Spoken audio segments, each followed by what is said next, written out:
Hi, this is Elizabeth Reeds, and I was interrupted during my reading of a place called Perfect, chapter 31. So this is the second part of the chapter. Iris stood up and she seemed stronger, like she'd come back to herself. She walked slowly around the machine, asking questions of her son, questions Violet found impossible to understand. It was easy to see where the archers got their brains. I used to think she was a bit loony, Violet whispered to Boy. You get away with a lot when people think you're mad, Violet, Iris winked. Boy laughed as Violet blushed a deep red. Once Iris had fully inspected the machine, they began to fill her in on their plan.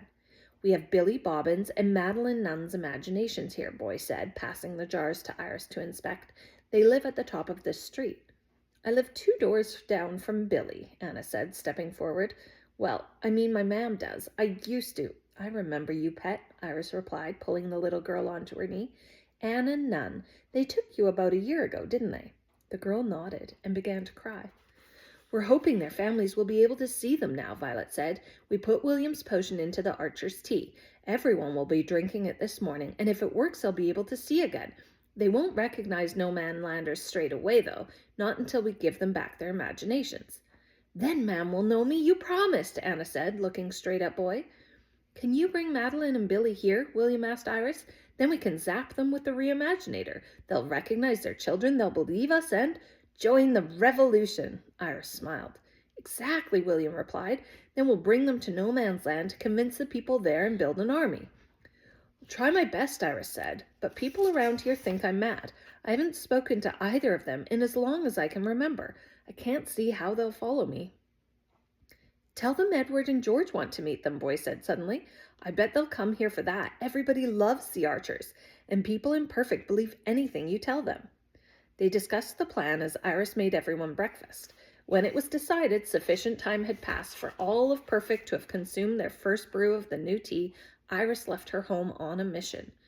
Make sure they take off their glasses, ma'am, William called after her. That way they'll be able to see us when they come in. William and Merrill lifted the reimaginator so it sat on the table in the center of the room. Boy and Violet took the jars and, gently opening the lids, eased the contents into the glass box in the middle of William's machine. The imaginations floated through the space and swirled together. Won't they get mixed up? Violet asked, pulling on William's shirt sleeve. No, Violet, look, he smiled, pointing at the glass. The imaginations had settled, one on top of the other, like oil and water. No two people think alike. Suddenly, there were voices in the street outside. Really? They want to speak to us? A man said, obviously delighted. I knew Edward loved my Victoria sponge at the children's cake sale, a woman was saying.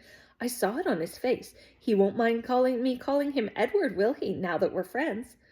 No, of course not, Madeline, Iris replied. Now, I must ask you both to take off your glasses inside my home. They don't go with the decor, you see. Oh, Madeline said, but we won't be able to see. Nonsense, Iris sighed. Didn't you hear the wonderful news? That new doctor has fixed the problem with Perfect. Everyone can see again without their specs. Oh, wonderful, Madeline smiled. I knew he'd do great things. His wife is a gem. Lovely lady, Billy said, nodding his head. The pair removed their glasses as Iris turned the key. Oh, you have guests, Billy said, looking around her kitchen. Oh, yes, they are. Daddy, Billy Jr. cried, running towards Billy. Boy grabbed his shirt, pulling him back, and held on tightly to the struggling 7-year-old. We're Iris's cousins, William said, quickly covering the situation. Oh, how nice, Madeline replied. Where are you visiting from? Timbuktu, Violet piped up. Don't I know you, dear? Madeline said, looking at Violet. Oh, no, I look like lots of people. One of those faces. I've heard Timbuktu is lovely, Billy interrupted. Would anyone like tea? Iris asked, switching on the kettle. Oh, I'd love some, Iris, Madeline replied. Ours just isn't tasting the same this morning. Boy winked at Violet. So where are Mr. and Mr. Archer? Billy asked, looking about the room. Oh, they're upstairs. They'll be down in a minute, William responded. While we wait, would you mind terribly if we took a family portrait? It's for our holiday snaps. The kids are growing so quickly. Of course, Madeline replied. I know what that's like. My youngest is almost 8. No, I'm not. That's my sister. I'm only 6. Anna sniffled in the corner. Oh, you're just a little younger than mine then, Madeline smiled. Okay, Billy, you sit here and Madeline, you here, William said, placing their chairs just in front of the reimaginator. "But we're not part of your family," Billy replied. "Oh, you are. We're all cousins. How could you forget our family reunion in Timbuktu?" Violet smiled. "But I've never been to Timbuktu," Madeline replied, taking a seat in front of the machine. "Yes, you have," Violet continued. "Don't you remember? We went swimming with the turtles, and you said you thought they were lovely, and then we went for a drive on the beach, and we saw a giant elephant, and you said—" Boy dug Violet with his elbow to stop her rambling. "You don't need to make up such a big story," he whispered. "Maybe I do remember," Madeline piped up, looking curiously at Violet. "I do love turtles." "So do I," Violet said. "See, we are cousins." "That's a funny-looking camera," Billy said. "It's the latest thing," Boy replied. "Everyone has them in Timbuktu." "Right," William said loudly. "Everybody say cheese." He pulled the cord on the reimaginator, and the machine sprang to life. Each of the bagpipe lungs began inflating and deflating at great speed. Suddenly, the two imaginations were sucked from the glass center into separate pipes. The machine pulled in its lungs as if taking a deep breath, and with an almighty sound like a huge sneeze, spat out the imaginations.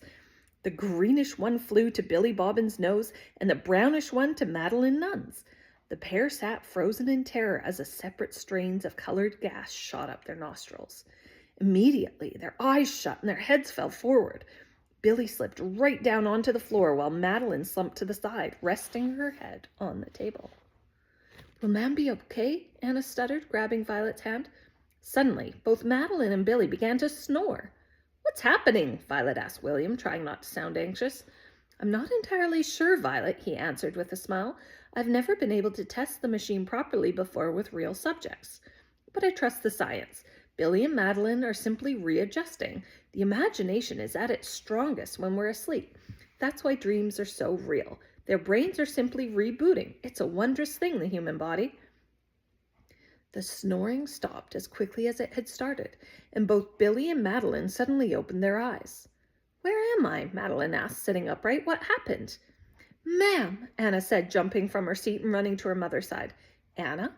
Anna, is that you?" Madeline cried, wrapping the little girl up in her arms. I don't know what I thought." Billy's son threw himself onto his father's groggy body, and they shared a tearful embrace. After a while, William helped Billy up from the floor, and everyone came together round the kitchen table. Both Madeline and Billy had a world of questions. "So it was the tea? That stuff I fed my family every day and night that made us blind?" Madeline cried, hugging her daughter close. "And these things, these glasses robbed our minds," Billy said, about to crush his in his palm. "Oh, I wouldn't do that, Billy," William said, looking at his fist. "You may need those to blend in. The watchers might notice if they see you without them." "So everything we've believed for years has been a lie?" Billy stood up from the table. William nodded and filled them in on all that had really been happening in their town. Their anger towards the Archer twins was obvious, and it didn't take much to convince them both to come on board.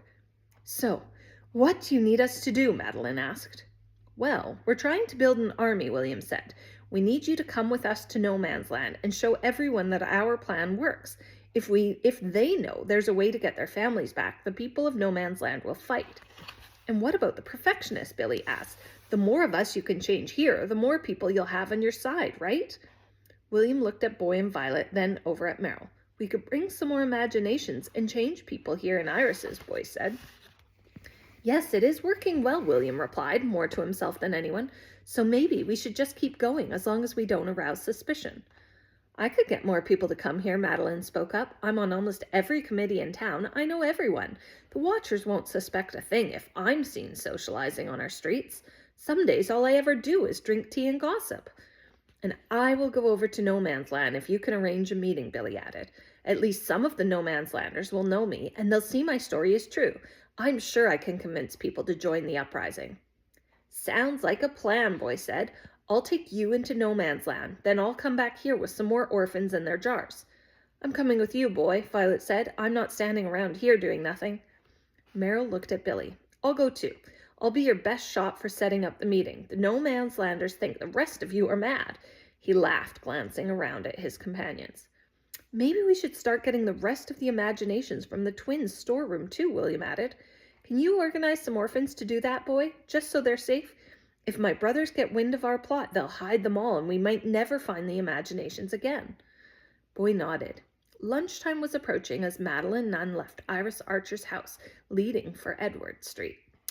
Boy, Violet, Merrill, Billy, and his son left too, heading for the wall into no man's land. Each had a task to do. William, Iris, and Anna remained behind.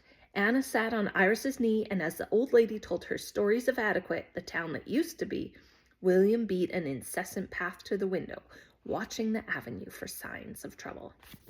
And that's the end of chapter 31. I'll see you next time.